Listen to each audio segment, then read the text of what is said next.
This is Oppo A1, and in today's video I will show how you can connect this device to VPN.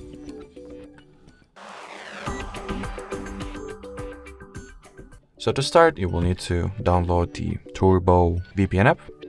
That is the free tool or free application that allows you to set up the VPN connection with ease. So let's quickly get the app.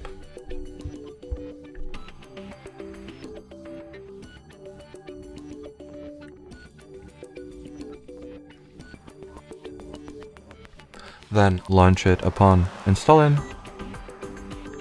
Tap at the green continue button. Enable or disable notifications from this app. That is up to you.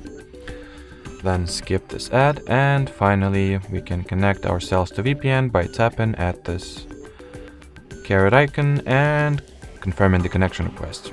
As you can see, the VPN was successfully connected to. You can reconnect yourself to some other server, country, or even the city if you want or need to. And in order to turn the VPN off, simply tap at this cross icon over there, choose the disconnect option, and that will be it. So thanks for watching, thanks for your attention, and bye bye.